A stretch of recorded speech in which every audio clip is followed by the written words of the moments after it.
오늘 시편 123편 123편.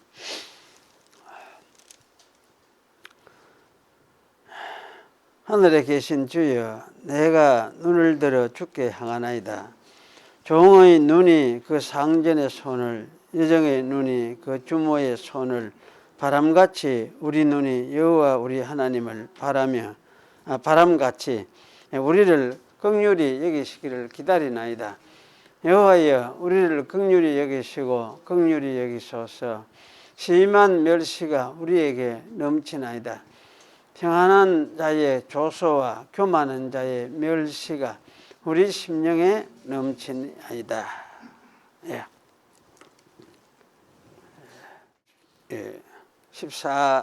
14장입니다. 그 말씀에서 구원에 이르는 신앙. 믿음의 은사로 말미암아 선택자들을 믿어 그들의 영혼이 구원을 받을 수 있게 되는데, 그 믿음의 은사는 그들의 심령 안에서 역사하는 그리스도의 영의 역사이며 통상적으로 말씀의 증거에 의하여 역사한다. 또한 말씀과 성례 집행과 기도에 의하여 믿음의 은혜는 증가되고 강화된다. 이 부분도 무시를 할 수 없죠. 우리가 이제 그 통상적으로 하지만은 사실 사람의 그 죄성이 자꾸 희미해지고 잊어버리고 자꾸 해도 믿음이 마음속에 되새기고 그렇다 싶다가도 이게 자꾸 사라져요. 왜냐하면 사람이 기억이 오래 못 가지고 우리 가변적인 인간이기 때문에 그래요. 그래서 사실은 말씀을 반복해서 듣고 되새기고 또 같이 기도하면서 되새기고 마음에 새기고 생각하고 또 성례에 참여하면서 되새기고, 그래서 이제 이게 반복되는 거죠. 반복해서 사실 믿음에 그래야 이제 믿음의 이 은혜는 증가되고 강화된다. 사실 증가되고 강화된다 그 말도 맞아요. 예, 증가되고 강화되고 또 말씀 자꾸 반복해서 보고 이게 확실하다 그렇구나 이렇게 이제 읽고 하다가 보면 그렇게 되는데, 사람은 이게 그 상태가 계속 유지가 안 돼. 계속 유지가 안 되고, 그래서 사실은 반복해서 하는 이게 중요합니다. 그래서 제가 이제 요 측면이 참 무시해서는 안 되겠다 싶어요. 그래서 그리고 두 번째는 이 믿음으로 말미암아 말씀 안에서 친히 말씀하고 계시는 하나님의 권위를 인하여 말씀 안에 계시되어 있는 것을 기독교인은 참된 것으로 믿으며 그 말씀의 각 구절에 포함되어 있는 내용에 따라 행동하되, 명령의 말씀에는 순종하고 경고의 말씀에 대하여는 떨고 금세와 내세에 대한 하나님의 약속의 말씀은 기꺼이 받아들인다. 그러나 구원에 이르는 신앙의 중요한 행위는 은혜 언약에 근거하여 칭의와 성화와 성생을 위하여 그리스도만을 받아들이고 영접하고 의존하는 것들이다. 그래서 이것도 사실 그렇죠. 명령한 말씀 이렇게 살아라 이렇게 명령할 때는 그걸 이제 순종하려고 예약을 하겠습니다. 이게 이제 믿는 태도죠. 믿음이죠.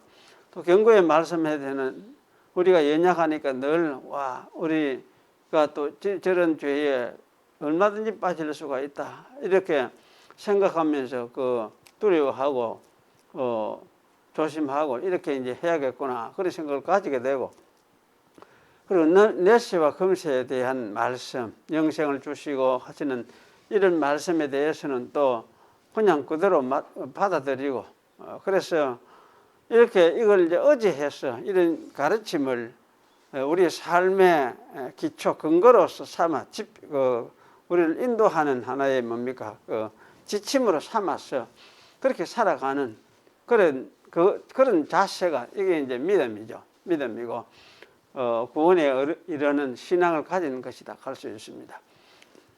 그리고 이 믿음에는 이제 성도의 차이가 있어서 약한 경우도 있고 강한 경우도 있으며 자주 그리고 여러 모양으로 공경을 당하여 약해질 수 있으나 결국은 승리를 얻는다. 주님께서 이제 이걸 결국은 그 이겨내도록 끝까지 견디도록 그렇게 만들어 주시고 붙들어 주니까 이제 그렇게 되는 거죠. 그리고 여러 모양으로 자라나서 그리스도를 통하여 온전한 확신에 이르게 되는데, 이는 그리스도께서 우리의 믿음의 창시자요 또한 온전케 하시는 분이기 때문이다.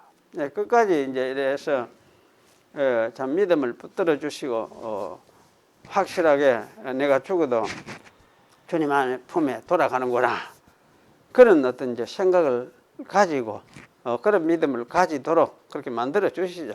만들어 주시니까 이제 그런 측면에서 이게 신앙을 가지는 이것이 뭐냐, 이게 이제 구원에 이르는 신앙의 모습이다.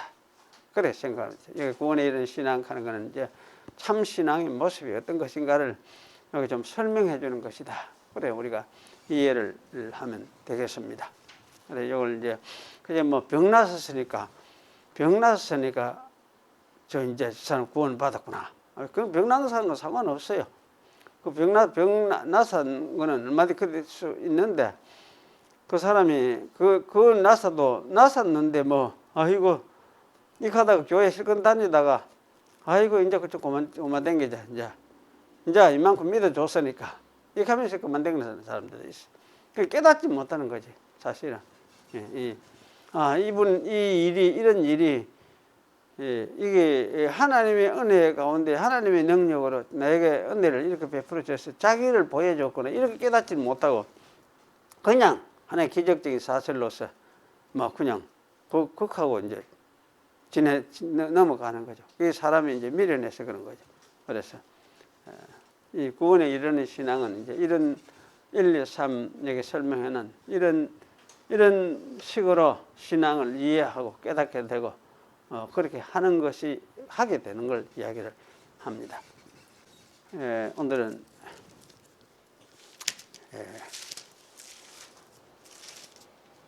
계시록 14장 1절에서 5절 보겠습니다. 계시록 14장. 요새 설교하는 이쪽 계시록 11, 12, 13, 14 이 앞에서부터도 4장부터도 그렇고 이거는 아마 완전히 새로운 어떤 관점 이해라 할까, 그렇게 할 수도 있겠다 싶은 생각이 들었습니다. 내가 보니 보라 어린 양이 시온산에 섰고 그와 함께 14만 4천이 섰는데 그 이마에 어린 양의 이름과 그 아버지의 이름을 쓴 것이 있도다. 내가 하늘에서 나는 소리를 들으니 많은 물소리도 같고 큰 내성도 같은데 내게 들리는 그 소리는 검은고 타는 자들의 그 검은고 타는 것 같더라. 저희가 보좌와 네 생물과 장로들 앞에서 새 노래를 부르니 땅에서 구속함을 얻은 14만 4천인 밖에는 능히 이 노래를 배울 자가 없더라. 이 사람은 여자로 더불어 더럽히지 아니하고 정절이 있는 자라. 어린 양이 어디로 인도하든지 따라가는 자며 사람 가운데서 구속을 받아 처음 익은 열매로 하나님과 어린 양에게 속한 자들이니 그 입에 거짓말이 없고 흠이 없는 자들이더라.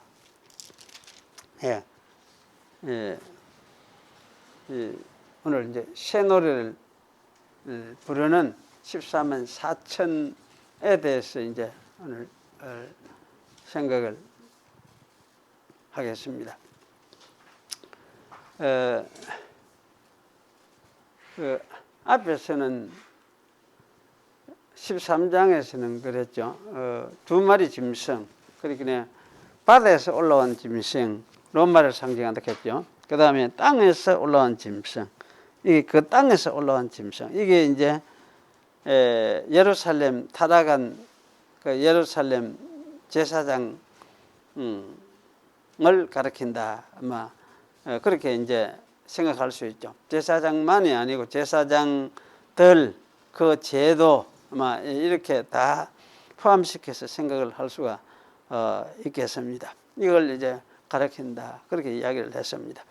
그래서 이런 자들은 결국은 이제 결국 이게 무엇이냐 할 때에 결국 이것이 극단적인 어떤 인본주의의 모습이었다. 왜 신앙은 전혀 없고 그저 제사장 제도를 자기의 육신의 그저 안락과 그 세상적인 명예와 권세, 세력을 잡고 지배하는 그런 수단으로 삼고 살아가는 제사장 족속들, 그러한 족속들이 바로 이 짐승에 해당되는 사람들이다. 그래 이제 이야기를 했죠. 그런 사고방식을 매여서 살아가는 사람, 그런 사고방식을 가지고 살아가는 사람들이요.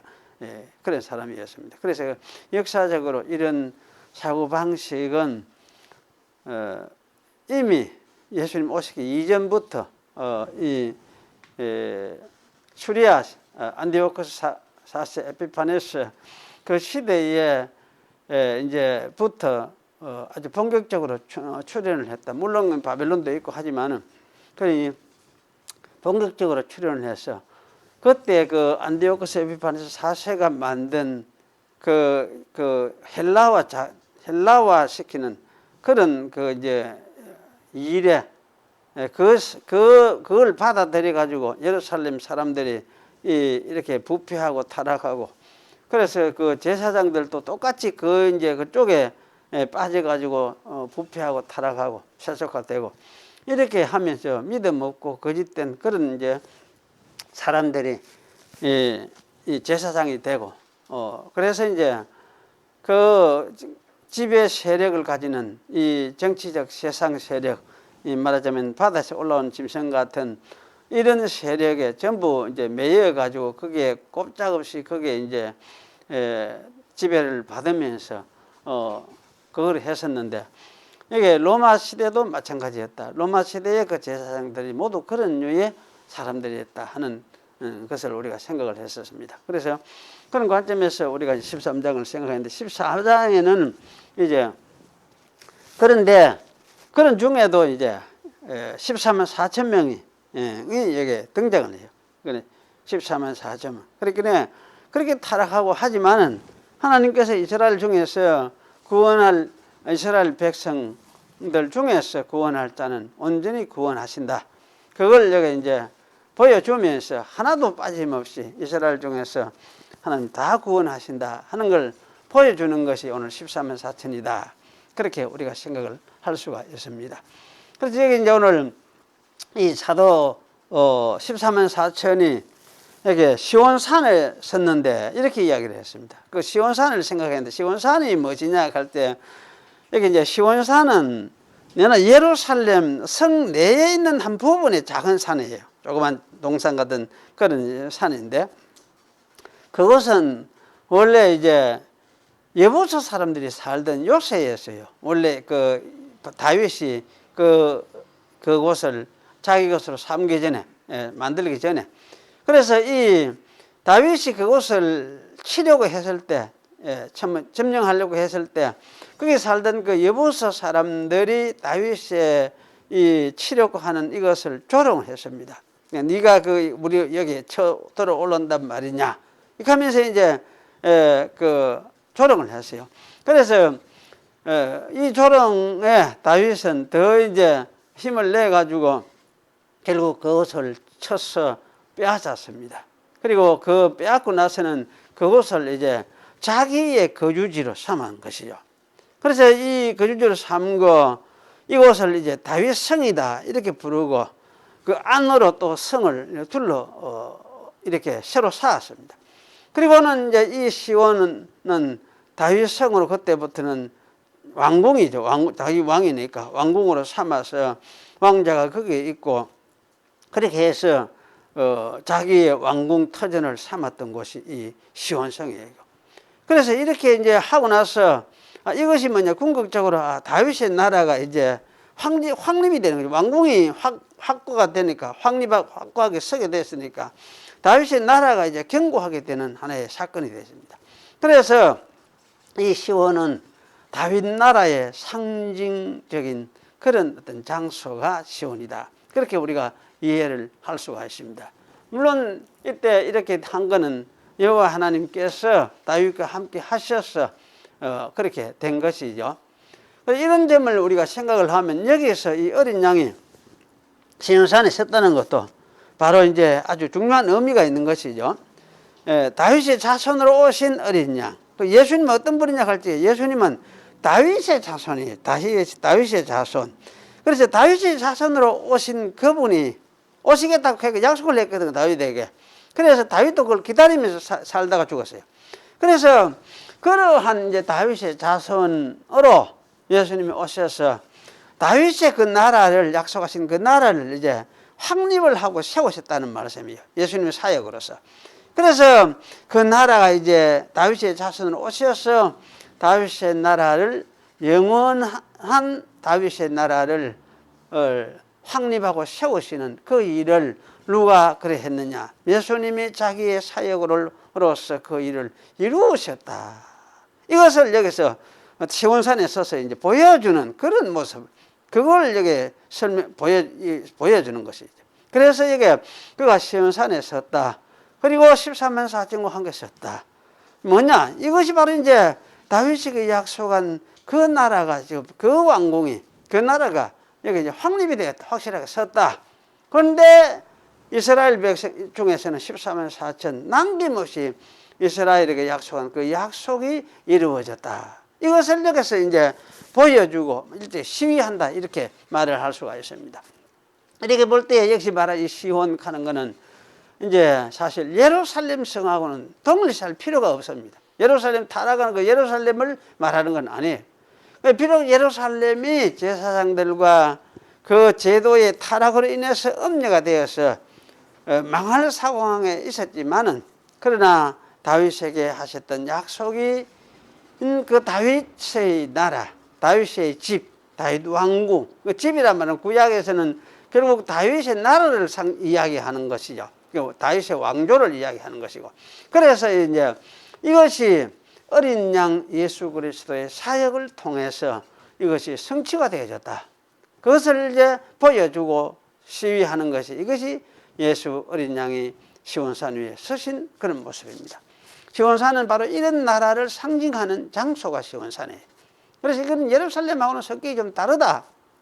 타락한 예루살렘하고 구분을 해야 된다. 그걸 제가 이야기를 하고 싶은 거예요. 따라서 이 어린 양과 함께한 14만 4천 역시 이스라엘 곧 유대인들 중에서 남겨진 자들로 이해하는 것은 너무나 당연합니다. 이렇게 보는 것이 타당한 이유는 6절에 나오는 각 나라와 족속과 방언과 백성에게 전할 영원한 복음을 가졌더라 라는 이 구절이 사실 암시를 하고 있어요. 그래서 이 문맥상 이 말은 이스라엘에게 주셨던 그 약속이 이스라엘 범주 안에서 지금 이제 성취가 됐다는 걸 보여주죠. 보여주면서 이제부터는 어디로 가느냐? 진짜 이방 나라들, 이방 백성들, 온 세상 나라들을 향해서 가야 된다 하는 걸 여기서 보여주는 것입니다. 그래서 여기서 사실은 이제 이 14만 4천이라는 이 사람들은 결국은 유대인들의 남은 자 백성들, 구약적으로 말하는 구약으로 식으로 이야기할 수 있겠죠. 유대인들의 그 남은 백성을 여기서 하나도 잃어버리지 않았다는 것을 말씀하는, 강조하는 말씀이구나. 그렇게 우리가 이해를 할 수가 있습니다.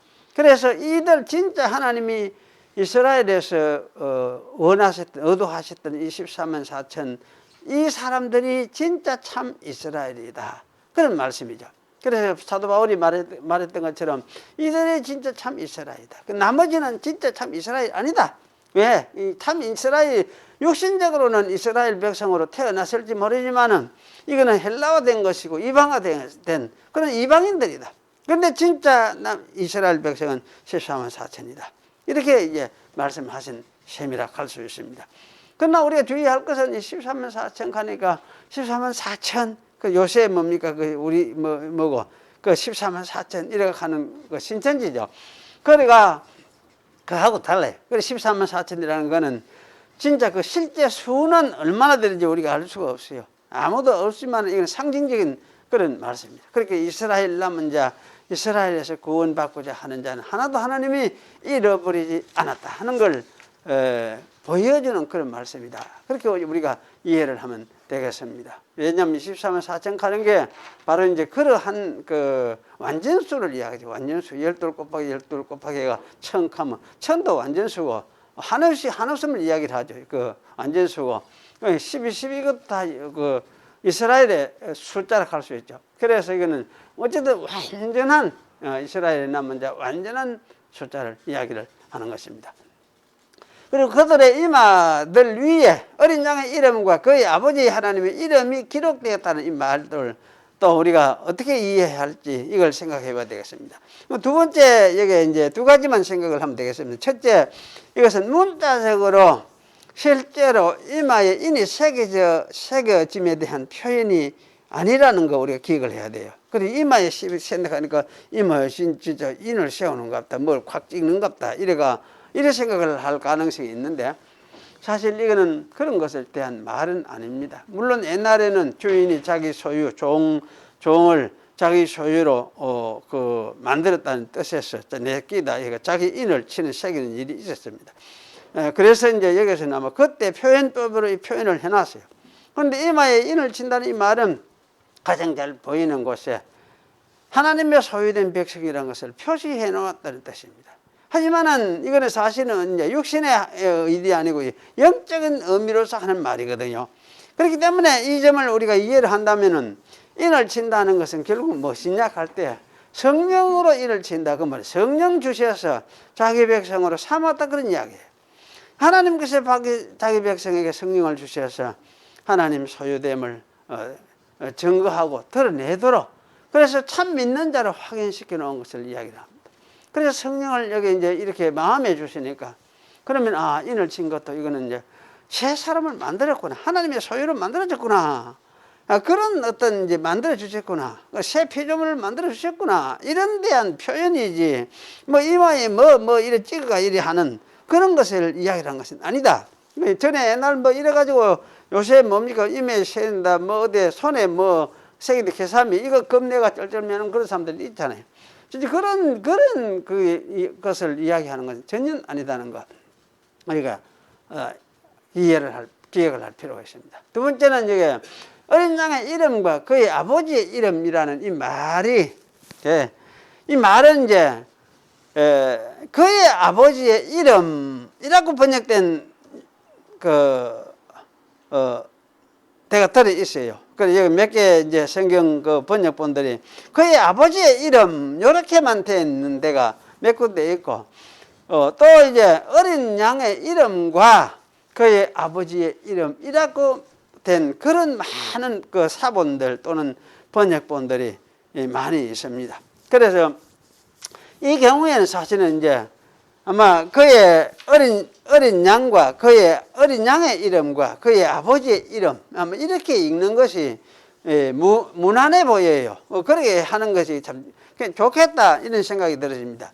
그런데 우리 이제 그렇다고 할지라도 아버지의 이름으로만 되어 있는 이것도 사실 틀린 것이냐 할 때 틀린 것은 아니다 이렇게 말을 할 수 있죠. 왜냐하면 아버지와 아들은 두 이름이 아니라 한 이름을 쓰고 있어요.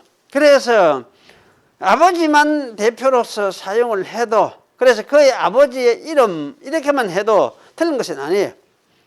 그러나 이제 우리가 어린 양의 아버지의 뜻을 따라서 자기의 사역을 이루심을 통해서 다윗의 나라에 대한 약속을 이루셨기 때문에 그래서 여기는 아마 두 이름 다 쓰는 게 차라리 옳겠다 싶어요. 본문상에서 표현을 하는 데는. 그래서 이거는 아마 성자 예수 그리스도의 이름. 그리고, 또 이 이름이 역시 아버지의 이름이기도 하고. 그래서 그렇게 이제 같이 두 개를 다 나란히 사용하면서 같이 나란히 놓는 것이 좋겠다. 그런 생각이 들어요.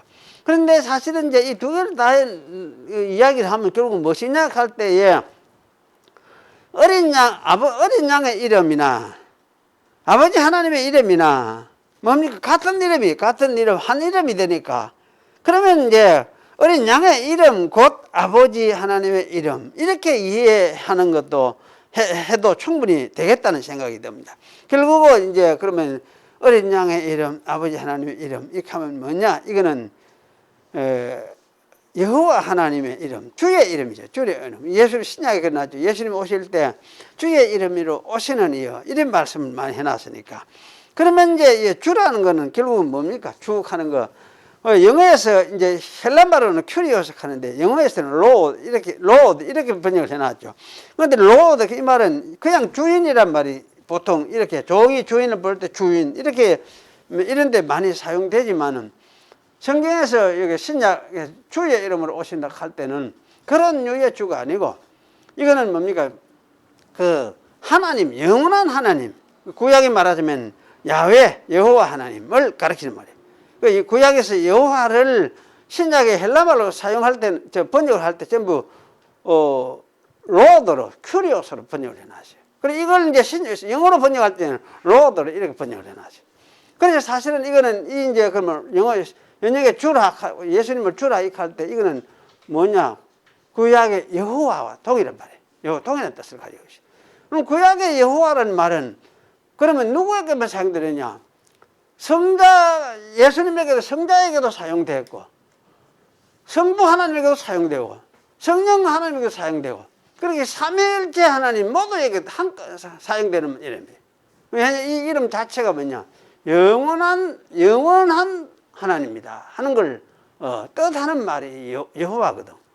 그래서 사실은 이게 이제 아마 여기는 이 이름이 구체적으로 무엇이냐 이렇게 할 때 이거는 영원한 하나님을 보여주는 뜻하는 여호와 이름 이렇게 아마 말을 해도 옳겠다 그런 생각이 들어집니다. 그래서 사실은 어쨌든 이런 영원한 하나님의 백성으로서 이런 이름이 이제 있다. 이 말은 영원한 하나님의 백성이 되었다. 그의 소유다. 이런 말씀이죠.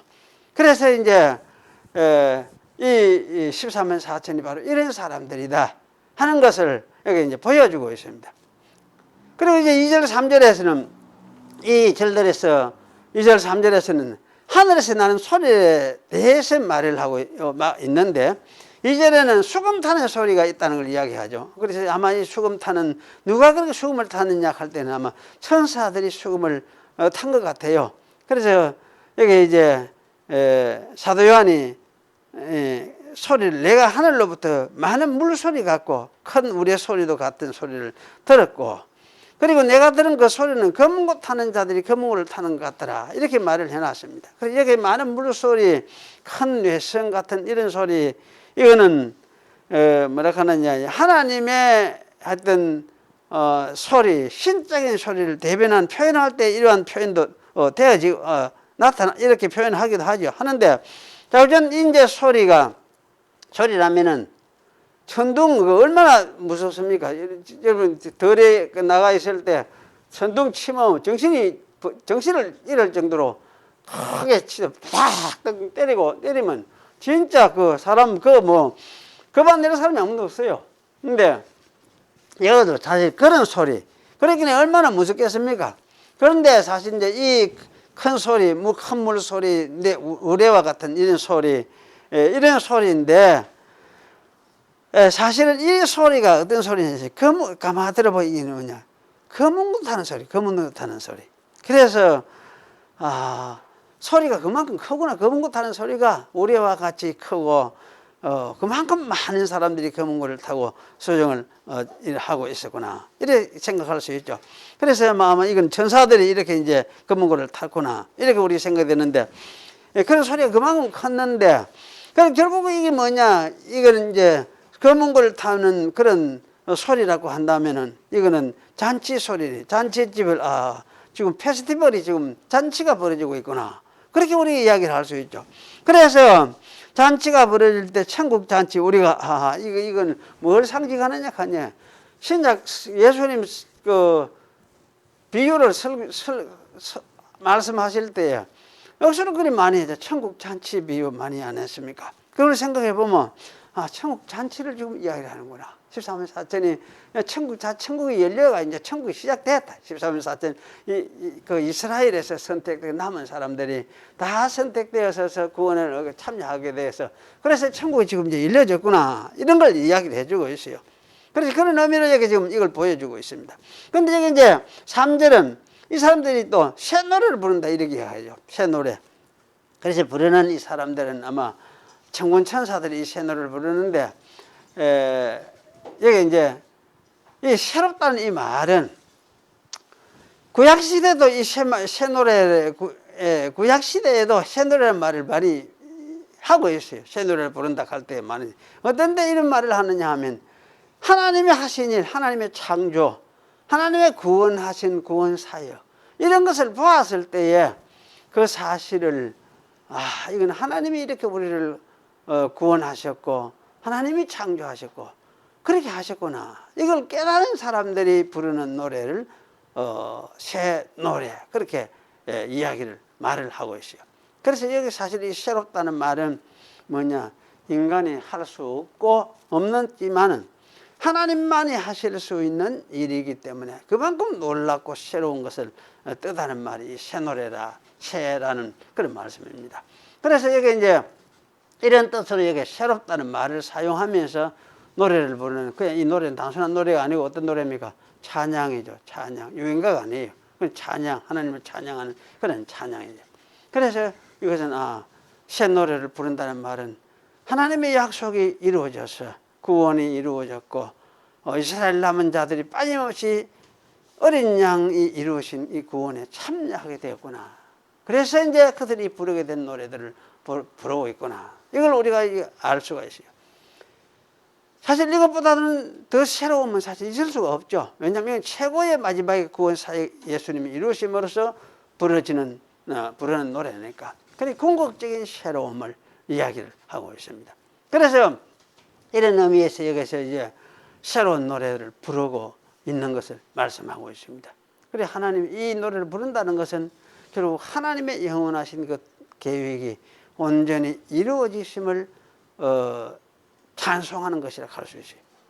그래서 이 새 노래를 천군 천사들이 이렇게 부르고 있는 것을 사도 요한은 여기 이야기를 하고 있습니다. 그런데 천군 천사들이 부르는 이 새 노래를 부를 자들이 천군 천사만 부르느냐? 그것이 아니고 땅에서 약속함을 받은 그 땅에, 여기도 그 땅에, 아포테스 게이스, 그 땅에서 구속함을 얻은 14만 4천 명이 이런 노래를 참여하게 될 것을 이야기를 합니다. 그래서 사실 여기 그 땅 하는 말은 여기 계시록에 그 땅 하는 말이 굉장히 많이 나오는데, 하여튼 그 땅 이렇게 할 때는 거의 대부분이 뭐냐면 우리 번역은 그냥 땅 이렇게 놨어요. 그러니까 그냥 땅 이렇게 놨으니까 사실은 좀 구분을 해야 할 필요는 있어요. 그 땅 가면은 이 맥락 속에서 보면 약속의 땅을 이야기를 가리키고 있는 데가 거의 대부분인데 그렇게 이해하지 못하게 되는 경우가 많아요. 근데 어쨌든 이제 그 약속의 땅, 이스라엘 땅, 여기에서 나오는 14만 4천 명, 이들이 뭐냐, 이 노래를 부를 수 있는 사람들이라고 이야기를 합니다. 그래서 이 노래를 부르는 사람들이 14만 4천이 그럼 천군에 편입이 되는 거죠. 천군 천사와 같이 되는 이런 천군에 편입되는 걸 이야기를 합니다. 그럼 이렇게 해서 이제 사실 24만 4천은 이스라엘에서 14만 4천 이들이 천군에 편입이 되어져서 편입됐다는 말은 이들도 거의 뭡니까? 천사와 같은 그런 상태로 거기에 이제 참여하게 된다는 이야기죠. 예수님 우리가 하신 말씀을 이때 기억을 할 수가 있어요. 너희가 이제 그때는 어떻게 되느냐? 너희는 시집가지도 않고 장가가지도 않고 그때는 뭐 천국은 하나의 천사와 같이 되어져서 영생에 참여하게 되어지는 그런 자들이 된다. 부활 때는 그렇게 말씀을 하셨죠.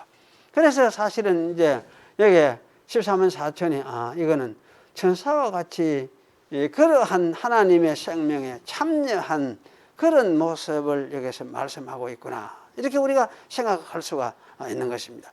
그래서 사실 이런 노래를 이 14만 4천이 이스라엘 남은 자가 부르게 되어졌구나 하는 것을 여기서 말씀을 하고 있는 셈이다. 그렇게 우리가 이제 생각을 할 수 있습니다. 그래서 사실은 이제 이렇게 이스라엘 14만 4천이 여기 이 노래를 부르는데, 뭐 이거는 구원을 모르면 부를 수 없는 거예요. 왜냐하면 이 구원의 노래이기 때문에 누가 이런 일을 이루었느냐, 예수님 하나님의 아들 그분이 독생자가 이루셨다. 이걸 이제 알고 믿음으로 받아들이고 성령을 받아서 마음에 그렇구나 깨닫게 된 사람들, 이런 사람들이 이 노래를 부르니까 이렇게 믿음이 없는 사람은 도무지 이 노래를 부를 수 없는 거지. 그럼 믿는 자들만 이 노래를 부를 수 있는 거지. 그럼 이 노래를 지금 믿는 자가 지금 어떻게 부릅니까? 요새 우리는 어디에 부릅니까? 교회에서 찬송하죠. 교회 우리 예배 이런 찬송하는 거 집에서도 부르고 딴 데도 부를 수 있잖아요. 늘 부르잖아요. 이것이 우리가 부르는 새로운 노래다. 구원에 대한 새로운 노래다. 그리스도를 통해서 주신 구원에 대한 새로운 노래다. 이렇게 우리가 생각을 하면 되겠습니다.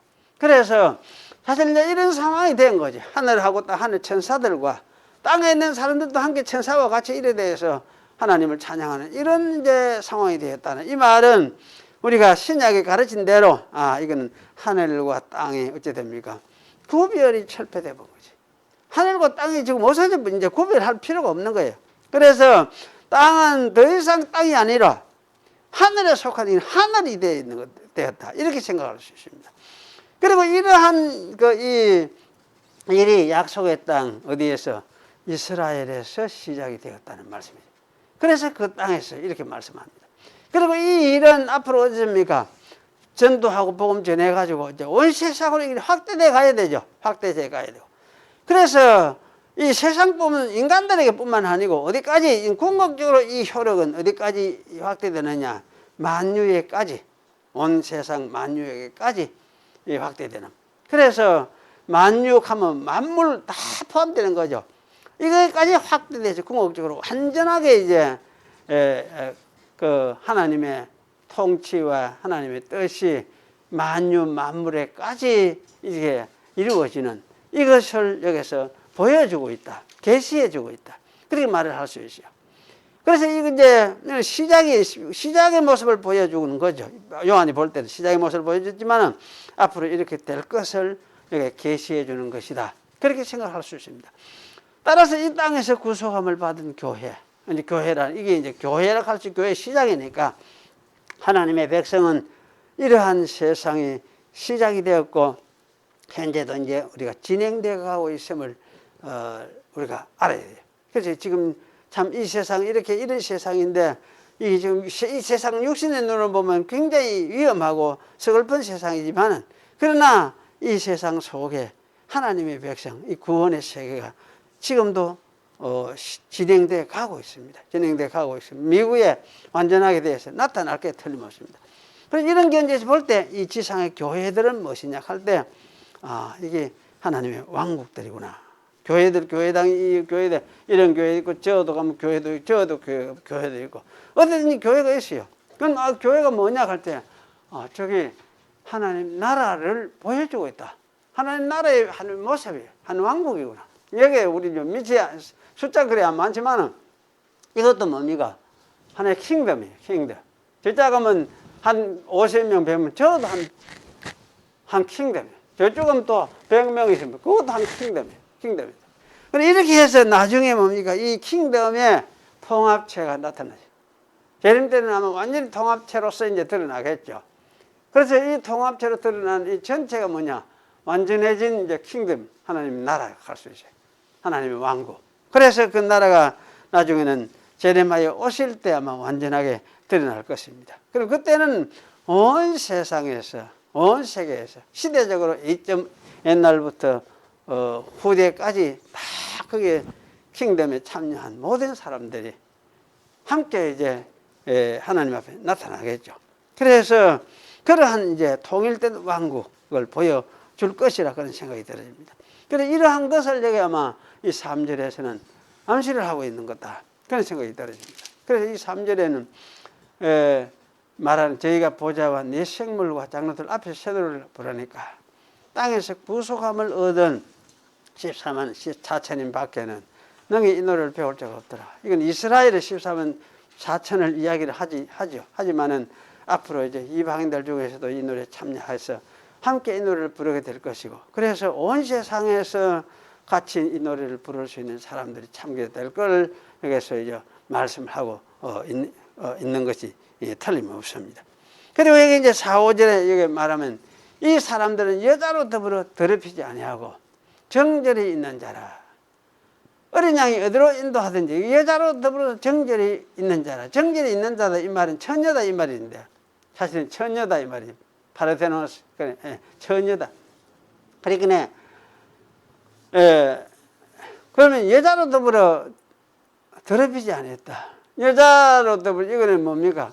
그렇게 이 예루살렘의 그 타락한 세상 그것들과 더불어 이제 함께 짝짝이 내가 함께 하지 않았다는 이야기예요.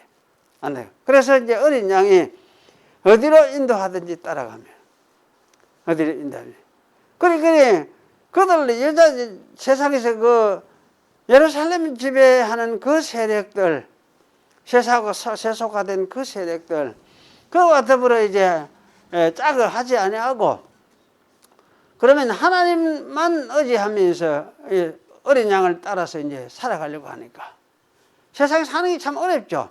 어린 양이 그러면 인도했다. 어디든지 어린 양이 인도했다. 이렇게 하는데 어린 양이 어디로 인도한다 했습니까? 어떤 데로? 어떤 삶으로? 예수님 말씀하셨죠. 나를 따라오려거든 어째? 십자가를 지고 자기 십자가를 지고 나를 쫓을 것이다. 이런 말씀하셨죠. 그 세상에서 사는 게 힘들 수밖에 없어. 너희 나를 따라오면 왜냐? 십자가를 지고 나를 쫓을 수밖에 없다. 세상에 사는 것이. 그렇게 말씀하셨기 때문에 여기 아마 이 사람들이 이제 어린 양이 십자가를 지고 따라간 대로 십자가 속으로 세상의 어려움 속으로 인도하고 계시는구나. 그걸 생각을 하면서 그걸 믿고 따랐던 것 같아요. 그런 사람들이죠. 이 사람들이. 이게 믿는 사람들이니까.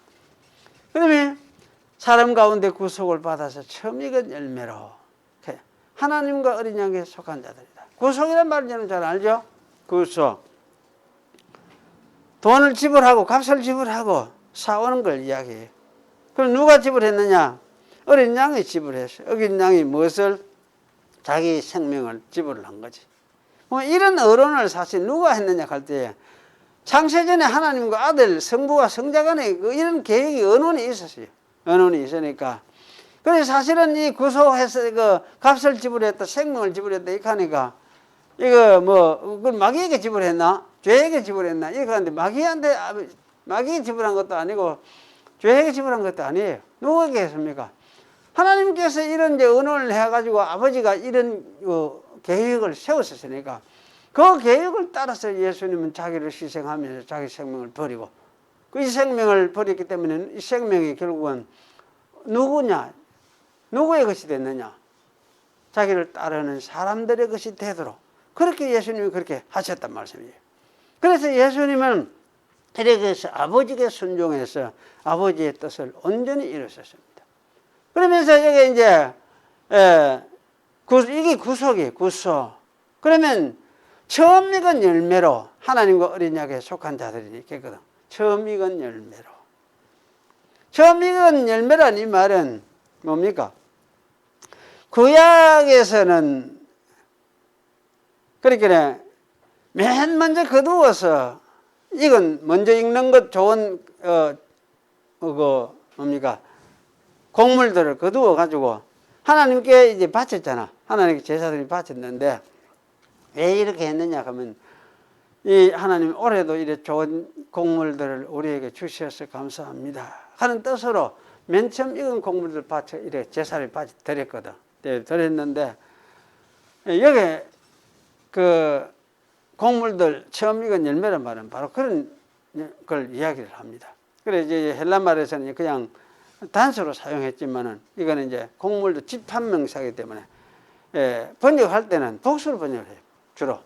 그 영어에서 그냥 fruits 이렇게 복수로 많이 번역을 해요. 그래서 복수로 우리가 이해를 해야 되는데 그 첫 열매, 처음 익은 열매. 그럼 그때부터 이제 뭐 처음 열매를 하는 거 바치고 보면은 그때부터 뭡니까 이제 계속해서 나가서 익은 곡식들 거두어 드리는 거지. 그 일을 해가지고 밭에 거두어 드려요. 그때부터. 그래서 이거는 뭐냐? 이스라엘의 14만 4천이 뭡니까? 처음 익은 열매와 똑같은 사람들이다. 이스라엘 남은 자 14만 4천이. 그러면 이들을 통해서 이제 하나님께 바쳐졌으면 이제 어떻습니까? 앞으로 계속해서 이방 여러 나라들에서 뭐냐? 이건 곡식들이 하나님께 바쳐지듯이 바쳐지게 된다. 이건 곡식은 뭡니까? 이방인들 가운데서 믿고 복음 통해서 구원받아 들어오는 사람들. 천국에 들어오는 사람들이 다 무엇이냐? 이 사람들이 이제 이건 곡식들, 추수, 하나님 천국에 추수한 하나님 나라로 들어오는 추수되어 들어오는 것 같은 거예요. 곡물이 마치 추수가 되어서 곡간에 재이듯이 이방인들 가운데서 이제 하나님을 믿고 복음을 통해서 하나님을 믿고 천국에 들어오게 되는 이것도 추수에 비유해서 설명을 그래 하죠. 추수에 비유해서. 그래서 이제 이게 설명을 하는 것이 바로 이런 이야기입니다. 처음 익은 열매로 하나님과 어린 약에 속한 자들이다. 그러면 이거는 이스라엘이 틀림없죠. 이스라엘 남은 자가 틀림없고 이 남은 자들을 시작해서 이방인들에게 이제 복음이 전파되어서 그들이 이 하나님 나라로 들어오게 되어 있다는 걸 여기서 4절도 암시하고 있고 6절에 가면 이걸 더 이제 분명히 이야기하죠. 여러 나라와 족속과 방언과 백성에게 전할 영원한 복음을 가졌더라. 이렇게 말했으니까 이 복음은 이스라엘에 시작돼서 이스라엘이 만물 처음 익은 열매처럼 이렇게 이제 구원에 참여하게 들어오고 그리고는 이제 나머지 이방인 백성들도 함께 이제 들어오게 되어지는 것을 이렇게 말씀을 하고 있어요. 그래서 이 부분이 우리가 중요한 말씀이에요. 그리고 여기 이제 마지막으로 이 사람 어린 양들이 어떤 사람들이냐 할 때 어린 양에 속한 이 사람들 첫 열매들은 그 입에 거짓말이 없고 흠이 없는 자들이더라. 이 거짓말이 없고 흠이 없는 자들이더라. 거짓말이 없다는 말은 무슨 말이겠습니까? 거짓말 한 번도 안 해본 사람 손 들어봤어요. 야, 거짓말 안 해본 사람 있습니까? 저는 거짓말 돌아보면 거짓말 엄청 많이 한 것 같아. 거짓말 안 하고 살 수가 없더라고. 안 하고 다 거짓말 하게 되어 있어. 살고 보면 거짓말하게 되어 있고. 왜 거짓말 안 한다는 말, 안 하고 산다는 이 말은 그 사람이 사람으로 사는 게 아니다 그 말이에요. 그건 신이란 말은 똑같은 말이에요. 사람은 그럴 수가 없어 사는 게. 하다 보면 거짓말 안 할 수 없는 상황에 부딪히게 돼 있어. 그 거짓말 안 하면 지가 거기서 죽는데 그때는. 그걸 거짓말 할 수밖에 없게 돼 있다. 우리가 세상 살다 보면. 그렇게 해서 우리는 이 거짓말 안 할 수 없지만은 여기서 뭡니까? 거짓말하지 않았다 이 말은 무슨 말입니까? 예수님이 우리의 구주구나. 예수님이. 예수님이. 그럼 그 예수 그리스도 그분이 우리의 구속주다. 이거 고백을 하고 또 예수 그리스도를 보내신 이스라엘의 그 하나님이 진짜 창조주 하나님이시구나. 이걸 고백하는 거. 이게 뭡니까? 이 고백, 이 신앙에서 거짓말 하지 않더라. 그 이야기예요. 거짓말이에요. 그 이 신앙을 가지고 이것이 진리구나. 이게 참이구나. 이렇게 하면서 이 믿음을 가지고 살았던 사람들이다. 그런 말씀입니다. 그런 사람들이 이스라엘 백성들 가운데서 남김없이 다 이래 그리스도를 통해서 구원에 참여하게 되었다. 그렇게 이제 이게 말씀하고 있어요. 근데 그 6절 그 다음에 하는 말 6절에는 그 다음부터 이제 그들에게서 이방 나라 여러 나라와 족속과 방언과 백성에게 전할 복음이 전해져서 그들도 이렇게 참여하게 되어서 같은 신앙을 고백하면서 한 하나님의 나라 백성 될 것을 여기서 암시를 하고 있습니다. 오늘 여기까지 하겠습니다. 기도하겠습니다. 하나님 아버지 감사합니다. 오늘 주신 말씀을 우리가 새기면서 주께서 구원하신 구원의 도리들을 우리에게 밝혀주셨습니다. 저희들도 이 도리를 배우고 깨달으며 또 마음속에 분명하게 더욱더 이해를 하고 또 이 도리를 붙들고 또 여기에 붙잡혀서 우리가 하나님 백성으로 살려고 부름을 받은 줄 아오니 저희들도 이 믿음 위에 굳게 서서 주님을 따라가는 14만 4천 명 이스라엘의 14만 4천 명과 같은 그런 저희들이 될 수 있도록 주님께서 은혜를 더해 주시옵소서. 예수님의 이름으로 기도하옵나이다. 아멘.